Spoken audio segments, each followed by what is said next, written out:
Well, hello, everyone, and thank you so much for joining me again on today's broadcast. My name is Dr. Ruth Pauline Plummer, and I bring you greetings from Israel. I'm so glad that you are enjoying this teaching on the purpose and power of woman.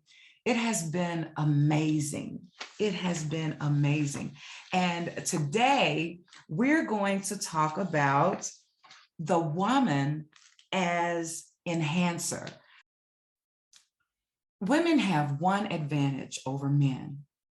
Throughout history, they have been forced to make adjustments. The result is that in most cases, it is less difficult for a woman to adapt to new situations than it is for a man. I believe that what we're going to explore today are specific purposes for which God created the female. And so women, I believe that you are going to especially be encouraged today. You're going to understand a little bit more about yourself and why you are the way you are. And you're going to learn how to be fulfilled by living according to God's design. And I believe that if there are any men out there that are listening to this teaching, I believe that it's going to be a blessing to you if you take heart to the principles and apply them in your relationships with women. As we study, I believe that men, in all of your interactions with women, whether she's your wife, your friend, your fellow employee, even your mother, you will be able to assist the women in your life in properly understanding and fulfilling her role and purpose in creation. Sometimes, men have a hard time understanding, why the woman is the way that she is. Because of that, men sometimes continue to misunderstand as well as misuse her. And so the purpose of this lesson is to bring the knowledge of who the woman is to light so that she will not be devalued or abused. Because what we have to understand is that both women and men need to feel secure and have a better relationship with anyone they encounter if they understand and apply the truths that we are sharing in this teaching on the purpose and power of woman. Now, I want you all to keep in mind that these principles reflect the ideal of God's purposes in creation. We haven't arrived there, but God wants us to strive for this ideal. Many men are having problems in their lives today for two reasons. First, they don't know their own purpose. And second, they definitely don't understand the woman's purpose. When men don't know their own purpose or the woman's purpose, this has a negative effect on the woman, causing her both stress and heartache.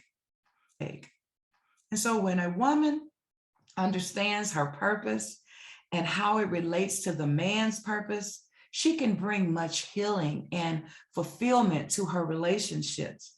She may even be able to alleviate some of the situations of misuse and abuse in her life. You'll be amazed at what a woman who knows her purpose can become. And, to be honest, I've met very few men who can handle a woman who knows her purpose. Proverbs chapter 19, verse 21 says, "Many are the plans in a man's heart, but it's the Lord's purpose that prevails."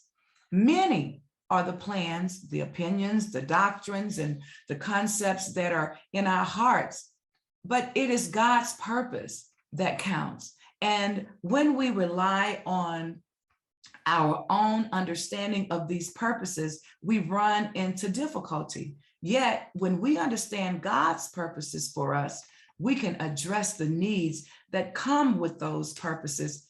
And in this way, we can live fulfilled lives.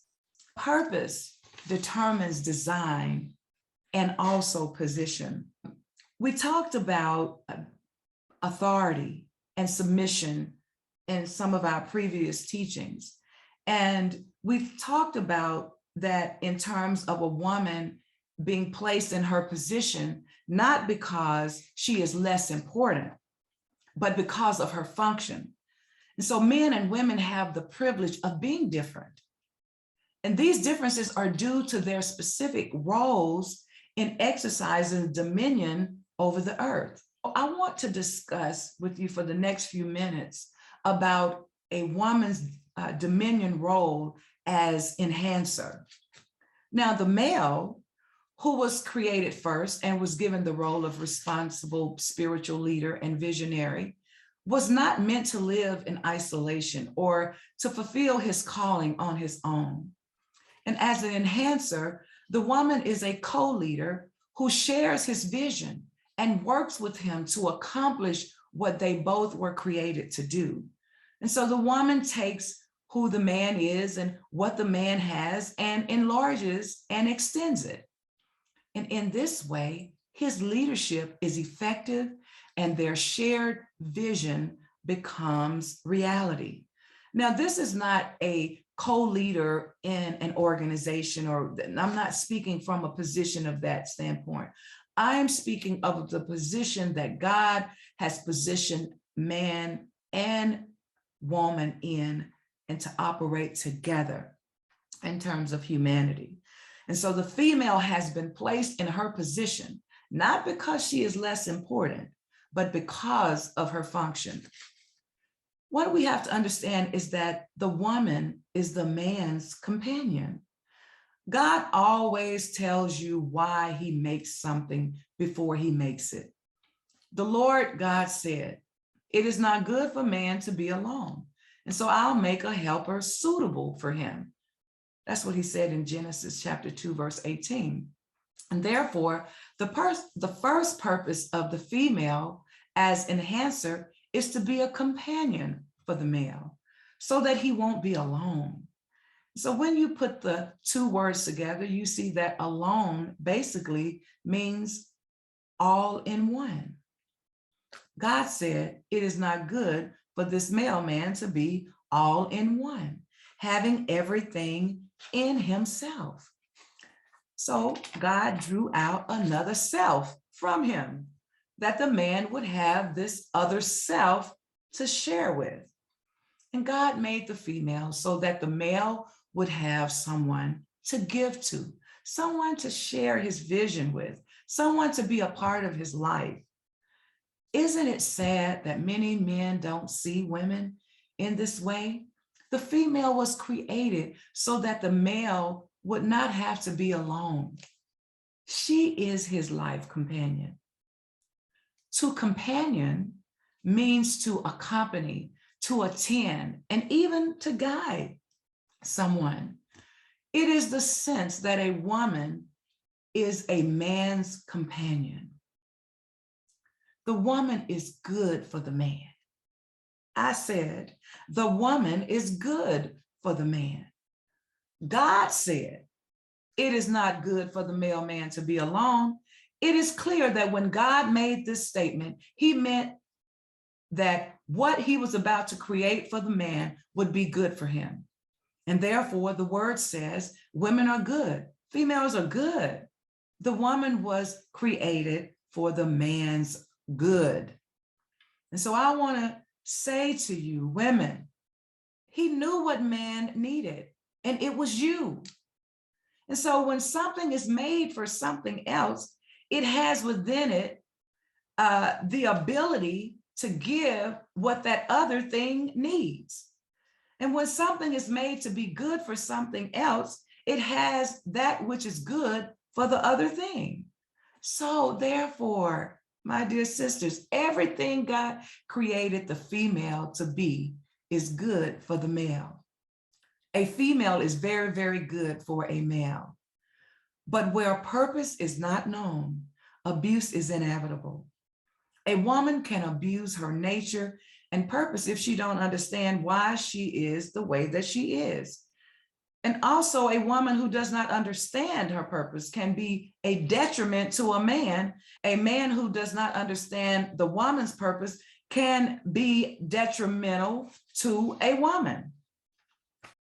Yet God said, the highest good for a man besides himself is a woman.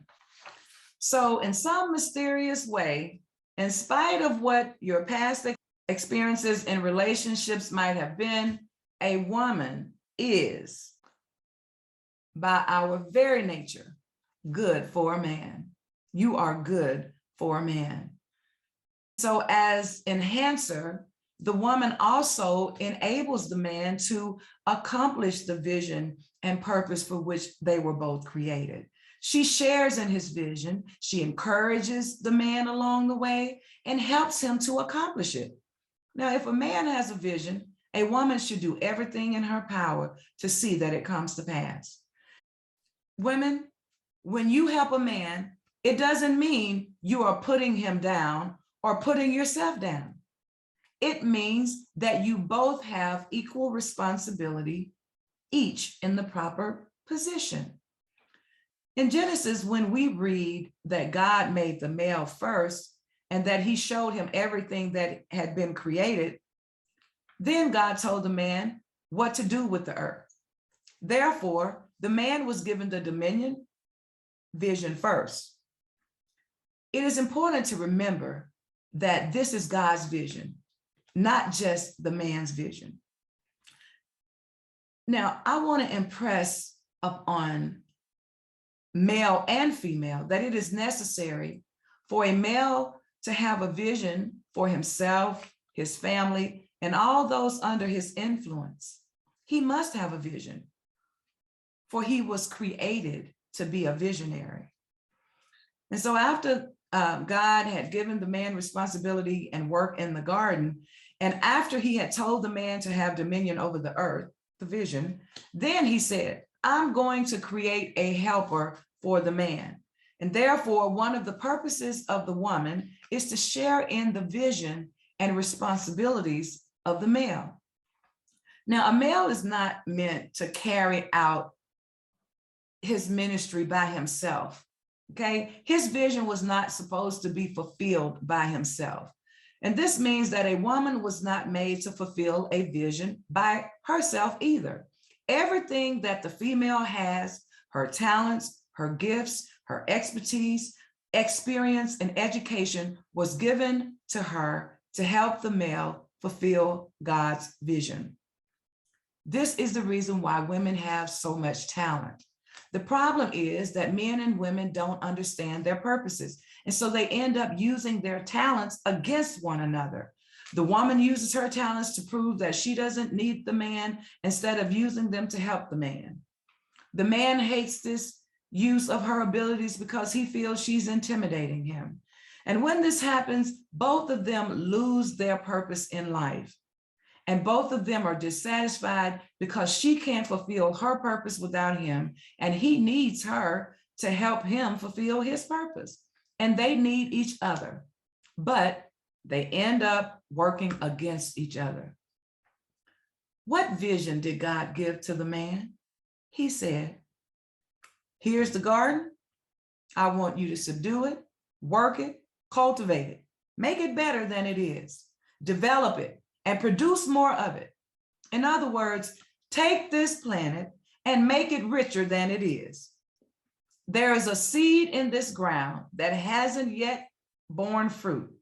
Make it a harvest. There is gold in the mountains. Dig it out. There are diamonds in the rough. Mine them. I'm going to send you a helper to get this done. And so again, we see the dominion assignment was given to both men and women. And this means that the woman is meant to help the man fulfill his vision in all areas of life. However, when the man sees the woman coming into the corporate office, he becomes jealous. What is she doing here? Her place is in the home. Where did that idea come from? Where did that idea come from? It didn't come from God. This beautiful, precious gift of the woman was given to men so that they wouldn't be alone. Yet, do you know what men do to women? They despise the very thing that was given to them for companionship and help. And women were made to share the man's vision and to help him fulfill it. The dominion assignment was given to both men and women, and that's what I'm reiterating. One of the ways a woman can help the man to fulfill the vision is to give him respect. Ephesians chapter 5, verse 33 says, each one of you also must love his wife as he loves himself, and the wife must respect her husband. So the woman is meant to bless, support, and honor the man, and the man is meant to be a head, a covering, and a protection for her. And in this way, they are helping each other to be all they were created to be. Yet, these purposes break down when the man and the woman don't know each other's needs. For example, a man always wants to feel as if he had some input into what has been accomplished. He wants to feel as if he is the leader. Now, if you're a wife, you try to make your husband feel that he has contributed significantly to your family's success. And when you make a man feel that he is important to what has been accomplished, that he is the one responsible for, and that his input was necessary for the success of something, then you will have somebody who serves you, because a man feeds on respect. However, if you make him feel unimportant, you will run into trouble. Well, I don't need you anyway. I've already been doing this for 10 years without you. And so when you communicate that kind of idea to a man, he will back further and further away from you. And he may even go elsewhere to someone who believes he is everything. That's the person he will stay with or move in with, because that's the person who is fulfilling the needs of his hungering soul. A man needs respect. And this means that the worst thing you can do is to compare your husband to another male. Please don't tell your husband, why can't you be like our pastor? Or why aren't you like so-and-so? That's the most dangerous, ridiculous thing a woman can say to her man, okay? Every man in his own being and has his own image of himself. And your job is to support him. You have to learn his nature and understand him.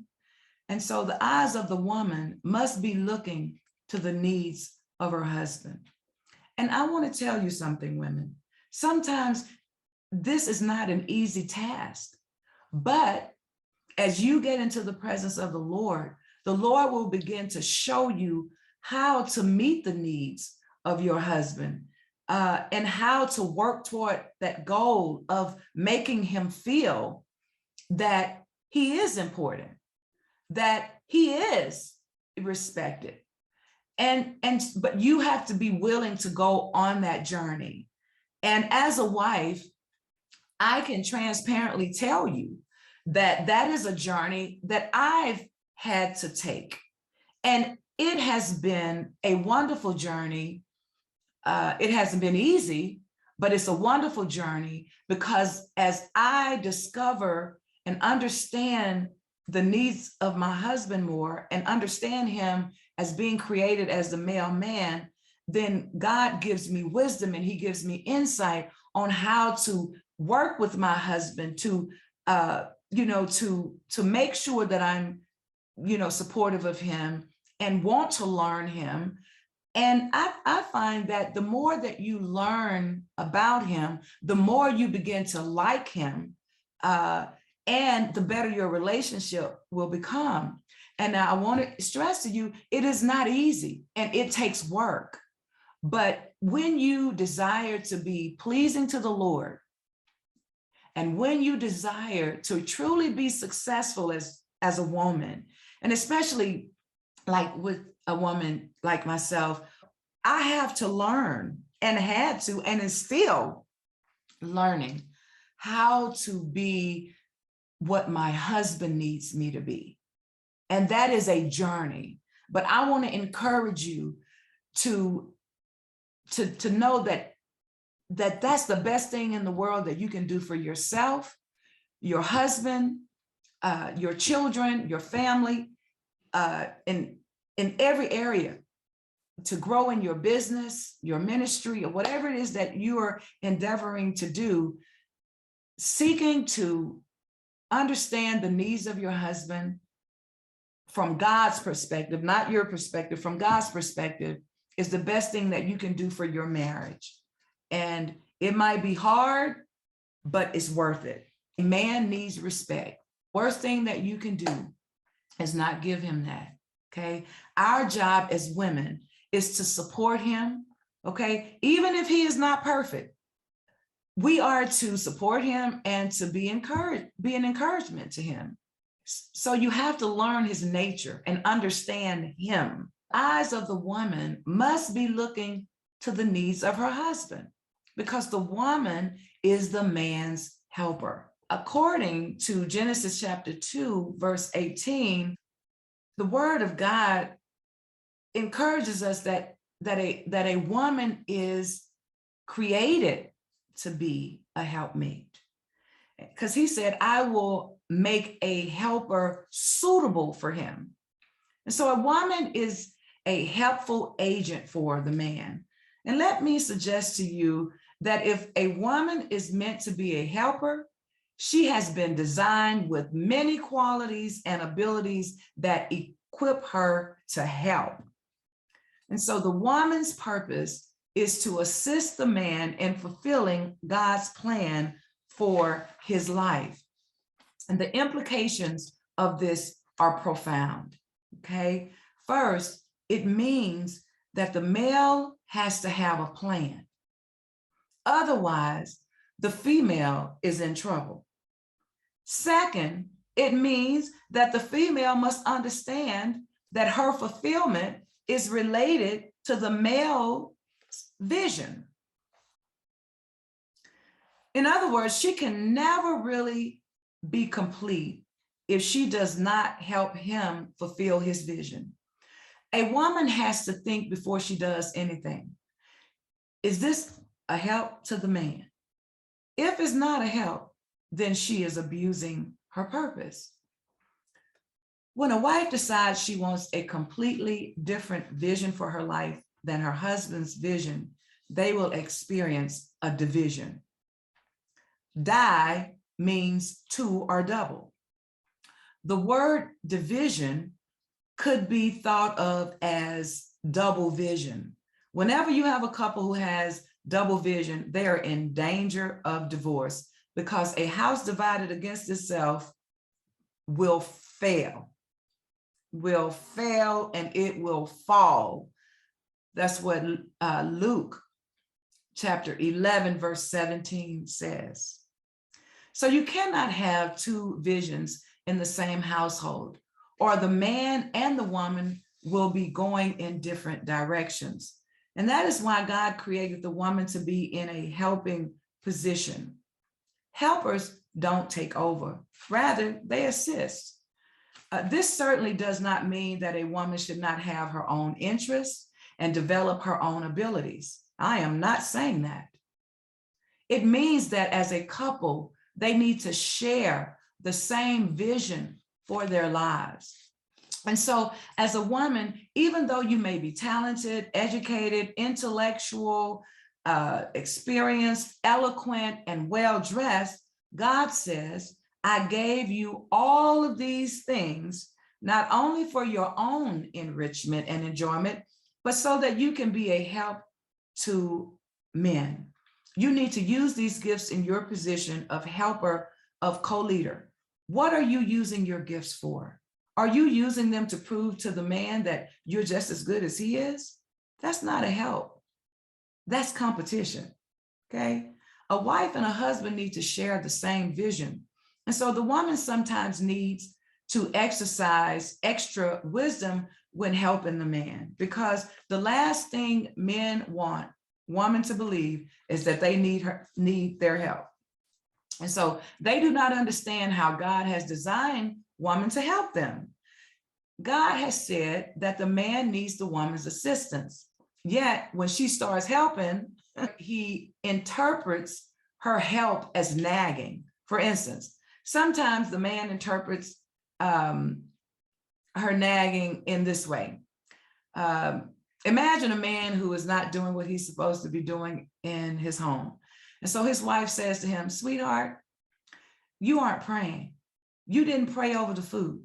We didn't read the word today. Can't you hear his ego screaming at you? I'm going to tell you what to do in this house. I'm the man in this house, and I'll pray when I'm ready. Can you hear that? The helper is just trying to help him. She's trying to say, look, God's vision is for you to be the spiritual leader for me and for our children. However, you can't be spiritual if you won't develop your spiritual life. So the next day she says, when are we going to pray? And he retorts, don't bother me right now. The Lord will tell me when to pray. And the helper is prevented from doing her job. And I think many of us have been brought up in societies where men don't think that they need any help. And so when the helper starts to do what she's meant to do, the man goes completely off of his rocker, blows his tops, and destroys the gift that's in the woman or in the helper that God gave him. What men should do is to appreciate the woman's role of helper. And the woman, on the flip side of that, needs discernment when given help. I'll give you another example. So if a woman's husband gets fired or laid off and she says, did you lose your job again? You are always putting the family in these bad situations. If she says that to him, she is not helping, okay? She is destroying his self-esteem. She's wiping out his self-confidence, and she is burying his self-respect while she thinks she's helping him. Ladies, your words are powerful. You do not know what words like that do to a man. And if that man messes up or falls down, don't kick him. Don't kick him. Helpers pick people up and they dust them off. And when they fall down again, they pick them up again. Do you know how many men are where they are today because the helper made sure that they got there? Whatever the man is not, it is the woman's job to help him become. And he might not yet be the best husband. He might not yet be the, spiritually mature, but it's your job to help him. If any of you out there are married, if your man loses his job, he will need much understanding and support. He will need someone who embraces him and says, it's okay, honey. It doesn't matter about money or anything else. You are still mine. And we could live in a hut and be happy. Now, the book of Proverbs says that it's better to be happy with a little morsel of meal than to eat steak in contention.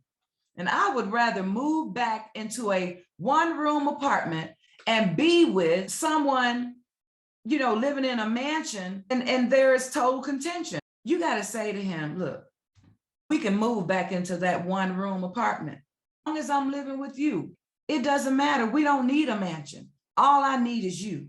When you start talking like that to him, letting him know that he is valued, appreciated, when you give him that security and letting him know that you're going to be there through thick and thin, it doesn't matter. You're going to be there with him when things are up. You're going to be there with him when things are down. You're going to be there when you agree with him. You're going to be there when you don't agree with him.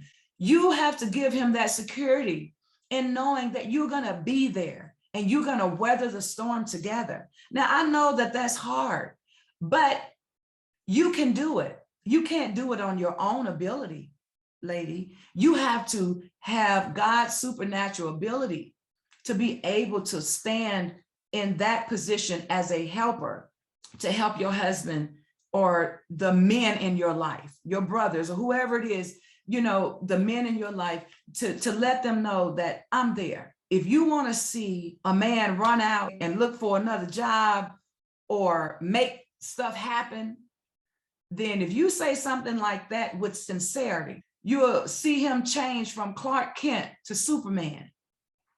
And all I'm saying to you, women, is that you don't know the power that God has given you to bless men.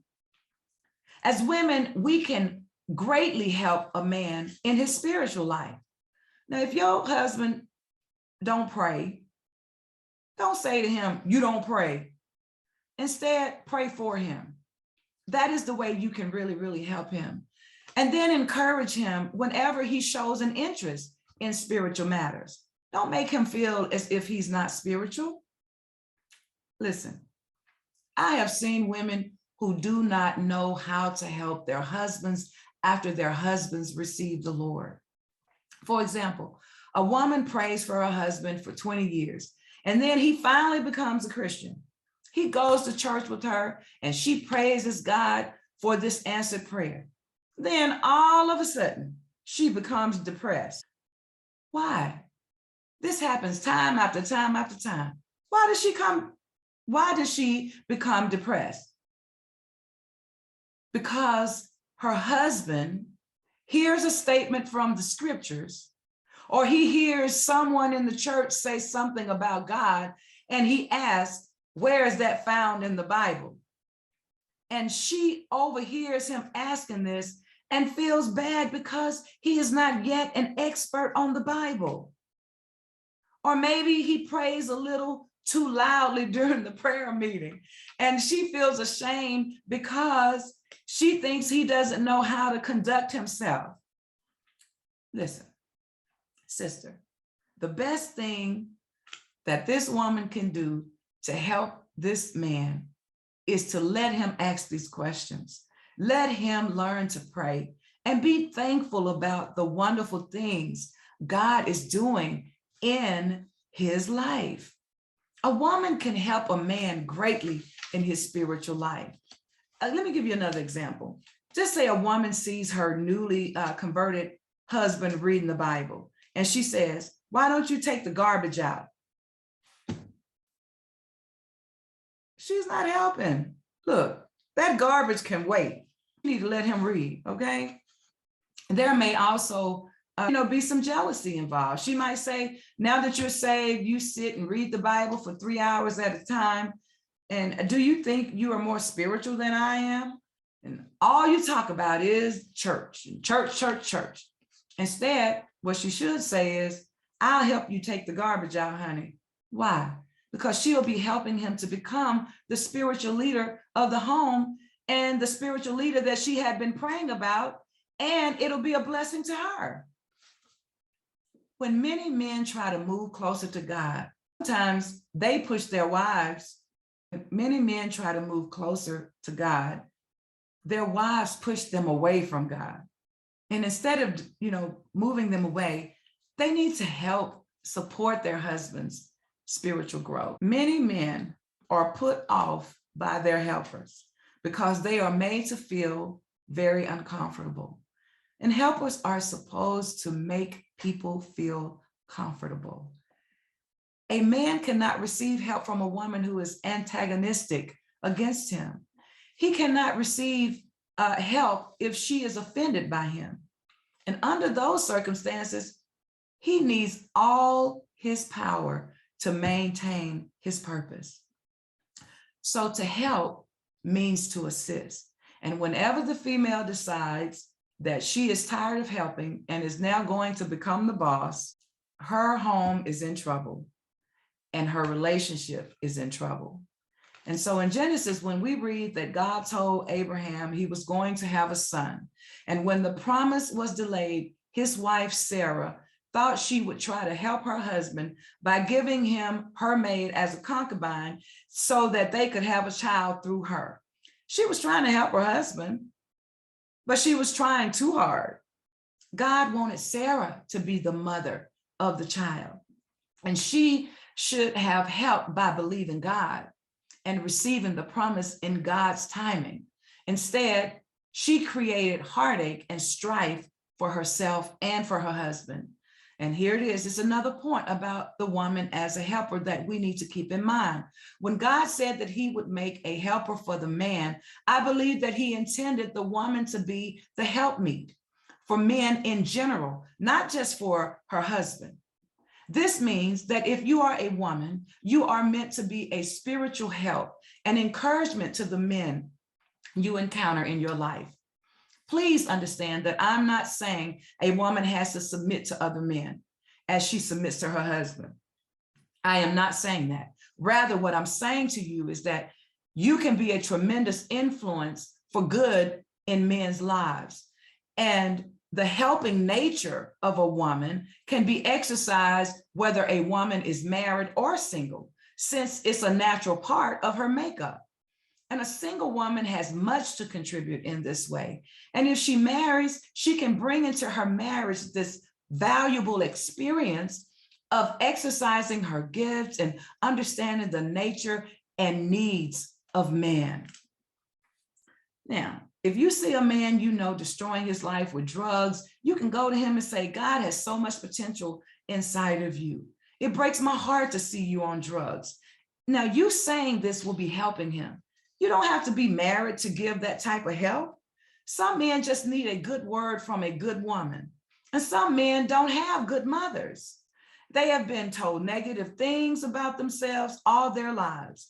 They are looking for a woman to tell them something positive about themselves. When you start to do this, I want to caution you that this can require careful discretion on the woman's part so that the wrong impression of your good speaking of being a helper to him is not misinterpreted. But I do want to let you know that you can be a powerful force for good in a man's life by being an encouragement to him. Yes, men are starving for good words from women, especially Christian women. Yet sometimes Christian women are the ones who destroy men the most because they misunderstand the priorities in God. And they say God comes first. And so they neglect their families. The church is their priority and their families are, secondary. And they say God comes first. And so I'm neglecting my family. And the Bible uses strong words about such behavior. It says, if anyone says, I love God, yet hates his brother, he is a liar. For anyone who does not love his brother whom he has seen cannot love God whom he has seen. That's in 1 John chapter 4, verse 20. But I'm referring to women who go out to save the world, but lose their families. And they need to think carefully about the help they give.